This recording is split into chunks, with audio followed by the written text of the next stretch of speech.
ঈদুল আজহায় ঈদের মাঠে আসতেন, ফাউয়াল শাইনি ইয়াবদা বিহি সালাহ, ঈদের মাঠে এসে যেটা প্রথম করতেন সেটা হলো সালাত। ঈদের মাঠে সালাতের পূর্বে কারো বক্তব্য চলবে না, সে যেই হোক না কেন, এমপি মন্ত্রী যেই হোক, কারো বক্তব্য চলবে না, সব নাজায়েজ হারাম। আব্দুল মালিক ইবনে মারওয়ানের বক্তব্য জনগণ শুনত না, তখন উনি বলতেন যে আমার বক্তব্য শুনবা না তো সলাতের আগেই বক্তব্য দিব। তা সলাতের আগে মিম্বারে উঠেছে, তখন আবু সাইদ খুদরি তার হাত ধরে টানে বলছে, এই না, সলাতের আগে বক্তব্য কেন? ইনি হচ্ছেন দেশের আমির, দেশের সরকার, উনি হচ্ছেন সাহাবী, হাত ধরে টেনে নামিয়ে দিচ্ছেন। তখন নেতা বলছেন, আমি যেটা জানি তুমি সেটা জানো না, তাহলে তোমার জানার প্রয়োজন নাই, আমি যেটা বলছি সেটাই, তুমি যদি না নামো তাহলে আমি ঈদের মাঠেই থাকবো না। উনি ঈদের মাঠেই থাকেননি, চলে গেছেন, তো সরকার। যেখানে রাসূলের সুন্নাত নাই সেখানে আমি আবু সাইদ খুদরি নেই, যার কথা গত জুমায় বলছেন যে দুলিয়া একদিকে হয়ে গেল, আমি মুয়াবিয়ার কথা মানব না। শস্যই দিতে হবে, এক সাই দিতে হবে, শস্যই দিতে হবে, এক সাই দিতে হবে। কিয়ামত পর্যন্ত আমি মুয়াবিয়ার কথা মানব না, মুয়াবিয়ার আমি মূল্য হিসাব গ্রহণ করি না, আমি সেটা মানি না। সম্মানিত দিনী ভাই বোন, চিরদিন বেদাতের বিরুদ্ধে লড়ে গেছেন আবু সাইদ খুদরি রাদিয়াল্লাহু তাআলা আনহু। আবু সাইদ খুদরি রাদিয়াল্লাহু তাআলা আনহু বলেন, আল্লাহর নবী ঈদের মাঠে আসলেন, মানুষের সাথে সালাত আদায় করলেন। এবার তিনি মানুষের মুখামুখি দাঁড়ালেন, মানুষ সবাই নিজ নিজ লাইনে বসে থাকলো, তিনি মানুষকে উপদেশ দিলেন। উপদেশ, মানুষকে উপদেশ দেওয়াতে তিনি কিছু আদেশ করলেন, কিছু নসিহত করলেন। অন্য বর্ণনায় এসেছে, দুইটাই বর্ণনায় আবু সাইদ খুদরির বিবরণে, মানুষের কাছে উপদেশ দেওয়ার পরে ফাআতান নিসা ফামাররা আলান নিসায়ে, তিনি মহিলাদের কাছে আসলেন।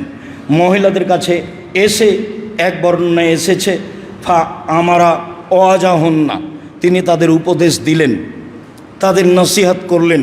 ও আমারা তা সাদাকা, এবং তাদের সাদকা করতে বললেন, দান করতে বললেন। আমি আবু সাইদ খুদরি দেখলাম, রায়তহুন্না, মহিলাদেরকে আমি দেখলাম, ইহুবিনা এলা আদানেহিন্না ও হলুকেহিন্না, রাসূলের কথা শুনে তাদের হাতকে কানের দিকে নিয়ে যাচ্ছে এবং গলার দিকে নিয়ে যাচ্ছে। তারা কান থেকে তাদের গয়না খুলে এবং গলা থেকে তাদের গয়না খুলে হস্তান্তর করলো বেলাল রাদিয়াল্লাহু তাআলা আনহুর কাছে। বেলাল রাদিয়াল্লাহু তাআলা আনহু সেগুলো কাপড়ে উঠিয়ে নিয়ে চলে গেলেন, আল্লাহ রাসূল চলে গেলেন। বিবরণ যিনি পেশ করছেন আবু সাইদ খুদরি, তিনি এইভাবে বলছেন। অন্য এক বর্ণনায় এসেছে, তিনি বলছেন, মহিলারা শোনো, তোমাদের যদি টাকা না থাকে তাহলে তোমাদের গয়না হলেও দান করে জাহান্নাম থেকে বাঁচো।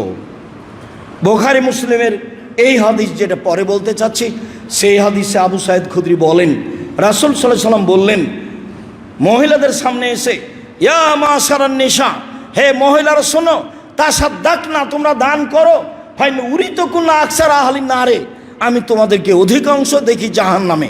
জাহান্নাম বলতে নারী আর নারী, জাহান্নামের অধিকাংশ মানুষই নারী।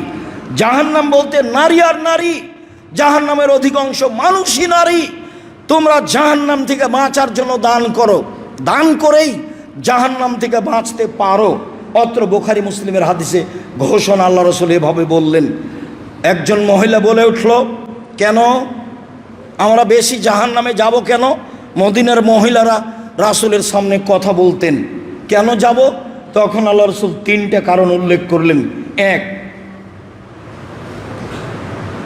তুকসিরনাল লানা, তোমরা বেশি বেশি অভিশাপ করো, এই খারাপ ওই খারাপ, এই ভালো সেই ভালো, স্বামী ভালো স্বামী খারাপ, তোমাদের মুখে ভালো মন্দর বিবেচনা খুব বেশি, এই একটা। দুই, তাকফুরনাল আশিরা, স্বামীকে মেনে চলো না, একটু যদি তোমার সাথে মন্দ কিছু হয় তাহলে সারা জীবনকে তুমি উল্টিয়ে দাও, দিয়ে বলো যে তোমার সংসারে কোনো দিন আমি সুবিধা দেখিনি, তোমরা স্বামীর শুকরিয়া আদায় করতে পারো না, এই জন্য তোমাদের অধিকাংশই নারী জাহান্নামে যাবে। তিন, মারাই তুমি না কেসে থাকলে ন দিনিন আজাবেল রুব্বিল রাজুলিল হাজেম, আমি দেখিনি তোমাদের চেয়ে কাউকে যে বুদ্ধিমানের বুদ্ধিকে নষ্ট করতে পারে, তোমরাই হাসি দিয়েই বুদ্ধিমানের বুদ্ধিকে নষ্ট করতে পারো, তোমরা কথা বলেই বুদ্ধিমানের বুদ্ধিকে নষ্ট করতে পারো। ভুলেও কখনো তাদের ফাঁদে পড়বেন না। নিজেও হারাবেন, মান সম্মানও হারাবে, চাকরি বাকরিও হারাবে, অর্থ সম্পদও হারাবে, বংশের মান সম্মান হারাবে। সাবধান থাকবেন। রাসূল সাল্লাল্লাহু আলাইহি সাল্লাম তাদের ব্যাপারে আপনাকে খুব সতর্ক করেছেন। তিনি 3টা কারণ উল্লেখ করেছেন নারীরা বেশি জাহান্নামে যাবে তার।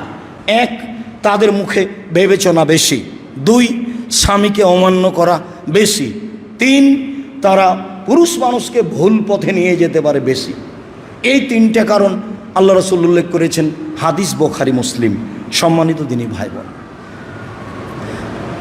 উম্মু আতিয়া রাদিয়াল্লাহু তাআলা আনহা বলেন, রাসূল সাল্লাল্লাহু আলাইহি সাল্লাম আমাদেরকে আদেশ করেছেন যে মহিলাদেরকে ঈদের মাঠে যেতে হবে, সবাইকেই যেতে হবে 2 ঈদেই। এমনকি যারা ঋতুবতী তাদেরকেও যেতে হবে, এমনকি যারা যুবতী তাদেরকেও যেতে হবে। ইয়াসহাদনা জামাতাল মুসলিমিনা দাওয়াতাহুম, তারা ঈদের মাঠে জামাতে উপস্থিত হবে, তাদের দোয়াতে উপস্থিত হবে। তাদের দোয়া কি? তাহলে কি হাত তুলে দোয়া নাকি?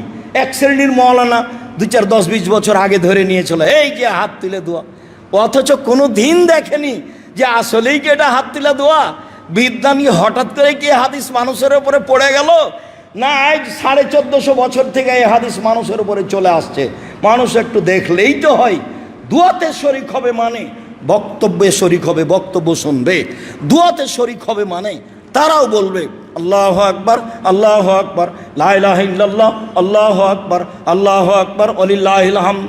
মুসলিম গ্রন্থে এসেছে ইউকাব্বিরনা মা'আন নাসে, তারা মানুষের সাথে তাকবীর পাঠ করবে। এই যে দোয়াতে শরিক হবে, সবাই যাবে। ঋতুবতীরা সালাত আদায়ের সময় ভিন্ন হয়ে থাকবে। সব নারীকেই যেতে হবে। শুধু কিছু কিছু এলাকায় বা ঢাকায় কিছু মসজিদে মহিলাদের ব্যবস্থা আছে। আমরা চাঁপাইনবাবগঞ্জে বড় বড় আলেমের অবস্থা দেখেছি, মহিলাদের মাঠের ব্যবস্থা নেই। মহিলাদের ইমামতিতে তারা মসজিদে ঈদের সালাত আদায় করে নেয়। মহিলাদের ইমামতিতে ঈদের সালাত হবে না, মহিলাদের ইমামতিতে জুমার সালাত হবে না, মহিলাদের ইমামতিতে ঈদের সালাত হবে না, মহিলাদের ইমামতিতে জুমার সালাত হবে না, মহিলাদের ইমামতিতে ঈদের সালাত আদায় করা, জুমার সালাত আদায় করা বিদাত এবং শরীয়ত বিরোধী পরিপন্থী কাজ। তাদেরকে ঈদের মাঠেই যেতে হবে, যেতেই হবে। মাঠে জায়গা না থাকলে মানুষের জমিতে দাঁড়াবে, রাস্তায় দাঁড়াবে, যেতেই হবে, যেতে বাধ্য। একজন মহিলা বলল, আল্লাহ রাসূল এহেদানা লাইসা লাহা জিলবাব, আমাদের তো অনেকের এরকম কেউ আছে যার চাদর নাই, তো কেমনে যাবে? চাদর না থাকলে বাড়িতে যেতে পারে, বাইরে যেতে পারে। তখন আল্লাহ রাসূল বলছেন লেতুল বেসা সাহেবা তোহা মিন জিলবাবেহা, আর একজন সঙ্গী যেন তার চাদর তাকে দিয়ে দেয়। তার মানে চাদর চেয়ে নিয়ে যেতে হবে। নেন, হাদিস তো বুখারী মুসলিম। গায়ের কাপড় না থাকলে আর একজনের কাপড় চেয়ে নিয়ে যেতে হবে এবং তাকে কাপড় দিতে হবে, এটাও হাদিস বুখারী মুসলিম। মহিলাদেরকে ঈদের মাঠে যেতেই হবে। রাসূল সাল্লাল্লাহু আলাইহি সাল্লাম ঈদের মাঠে গিয়ে 2 রাকাত সালাত আদায় করতেন। আব্দুল্লাহ ইবনে আব্বাস বলেন, কানে নবী সাল্লাল্লাহু আলাইহি সাল্লাম ইসাল্লি রাকাতাইনে লা ইসাল্লি কাবলাহুমা ওয়া লা ইসাল্লি বাদাহুমা।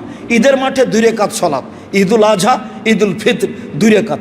আগেও তিনি পড়েননি সালাত, পরেও তিনি পড়েননি সালাত। তবে যদি ঈদের সালাত মসজিদে হয় তাহলে আপনি বুঝতে পাবেন না 2 রাকাত আদায় না করে। ওটা হলো মসজিদের হক, ওটার ঈদের সাথে কোনো সম্পর্ক নেই।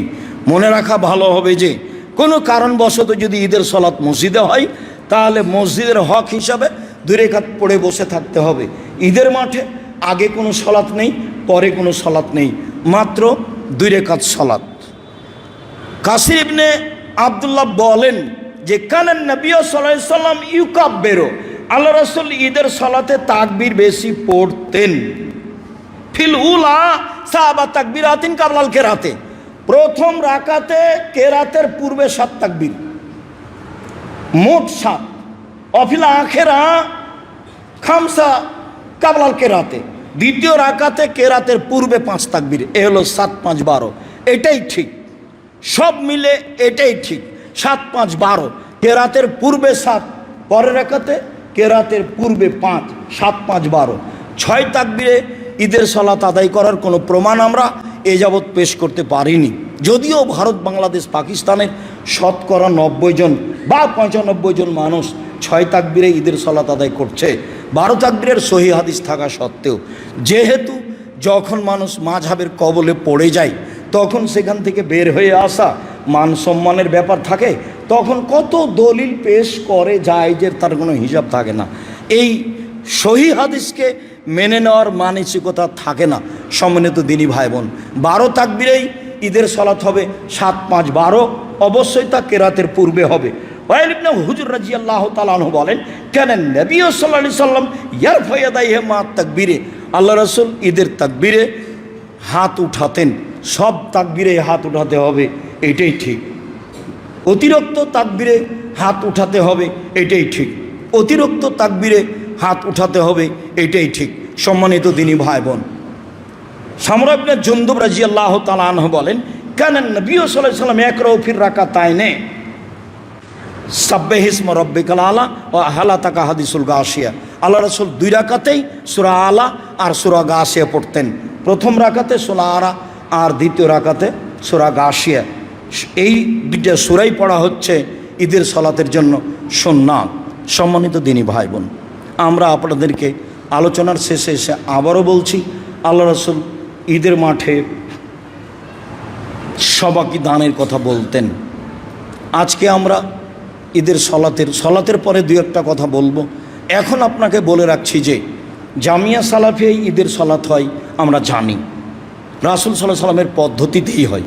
আমি যখন তখন বলছি, যে কোনো স্থানে বলছি, এদেশের শিরক মুক্ত প্রতিষ্ঠান জামিয়া সালাফিয়া, বিদআত মুক্ত প্রতিষ্ঠান জামিয়া সালাফিয়া, দল মুক্ত প্রতিষ্ঠান জামিয়া সালাফিয়া, সংগঠন মুক্ত প্রতিষ্ঠান জামিয়া সালাফিয়া, হিংসা মুক্ত প্রতিষ্ঠান জামিয়া সালাফিয়া, দেশের সর্ববৃহৎ প্রতিষ্ঠান জামিয়া সালাফিয়া রাসূলের পদ্ধতিতে ঈদের সালাত আদায় করার লক্ষ্যে অবশ্যই আগামীকালকে 7:30 না 7:15 7:30 উপস্থিত হওয়ার চেষ্টা করবেন। পরবর্তীতে এই সময় থেকে আমরা ফিরে আসার চেষ্টা করব, 7টায় করার চেষ্টা করতে হবে। আমরা কিছুটা লসের মধ্যে চলে যাচ্ছি হাদিসের বিবরণ অনুযায়ী। সম্মানিত দিনী ভাই বোন, বাকি কথা ওখানে বলে নিব। আর আমরা সবাই জাহান্নাম থেকে বাঁচার লক্ষ্যে আজকেও সালাত আদায় শেষে কোটাতে 10 টাকা হোক, 1000 টাকা হোক, 500 টাকা হোক, 500 টাকা, নাহলে একটা কয়েন হোক। কয়েন বোঝেন না? কয়েন মানে আপনার পাশ দিয়ে কোটের যেন খালি না যায়। আর আগামীকালকে ঈদের মাঠে আসবেন, আত্মীয় স্বজন, বন্ধু বান্ধব সবকে বলে আসবেন, মা, চাচি, খালা, ফুবু সবাইকে নিয়ে আসবেন। বিশাল মাঠ, মহিলা পুরুষের রাসূলের পদ্ধতিতে সালাত হবে এবং সবাই একটা কয়েন হলেও দান করার খেয়ালে থাকবেন। আল্লাহ রাসূল বলছেন, আল ইয়াদুল উলিয়া খায়রুম মিন ইয়াদিস সুফলা, দেওয়া হাত ভালো নেওয়া হাতের চেয়ে। আপনার স্ত্রী 10 টাকা দিল, এটা হলো দেওয়া হাত, নেওয়া নয়। বুখারী মুসলিমের হাদিস, দেওয়া হাত ভালো নেওয়া হাতের চেয়ে। আর রাসূল সাল্লাল্লাহু আলাইহি সাল্লাম বললেন, পৃথিবীর মানুষ বিচারের মাঠে সামনাসামনি কথা হবে আল্লাহর, তখন মানুষ ডান দিকে দেখবে, কর্ম দেখতে পাবে, বাম দিকে দেখবে, কর্ম দেখতে পাবে, সামনের দিকে দেখবে, জাহান্নাম দেখবে। তখন আল্লাহ রাসূল বললেন, জাহান্নাম থেকে বাঁচো, খেজুরের বীজের উপরে সাদা ছিলকা পদার্থ আছে, এই পরিমাণ দান করে হলেও। জাহান্নাম থেকে বাঁচো, খেজুরের বীজের উপরে যে সাদা ছিলকা পদার্থ আছে, এই পরিমাণ দান করে হলেও। মহিলারা দান করেই জাহান্নাম থেকে বাঁচতে পারে। রাসূল সাল্লাল্লাহু আলাইহি ওয়াসাল্লাম ঘোষণা দিয়েছেন ঈদের মাঠে, আল্লাহ তুমি আমাদেরকে রাসূলের পদ্ধতি অনুযায়ী ঈদের সালাত, সিয়াম, ফিতরা বাস্তবায়ন করার তৌফিক দান করো। তোমার দরবারে এই জোরালো দাবি দেওয়া রেখে যারা মারা গেছে তাদের ব্যাপারে বলি, তুমি তাদের কবরের শাস্তি মাফ করো। যারা অসুস্থ তুমি তাদের আরোগ্য দান করো। যারা আমরা বেঁচে আছি তুমি তাদেরকে তোমার রাসূলের পদ্ধতি অনুযায়ী চলার তৌফিক দান করো। তোমার রাসূলের পদ্ধতিতে ঈদের সালাত, জুমার সালাত সব ইবাদত করার তৌফিক দান করো। তোমার দরবারে এই জোরালো দাবি দেওয়া দোয়া রেখে আজকের জুমার খুতবা এখানে শেষ করলাম। আল্লাহুম্মা সাল্লি আলাইহি, আল্লাহুম্মা বারিক আলাইহি।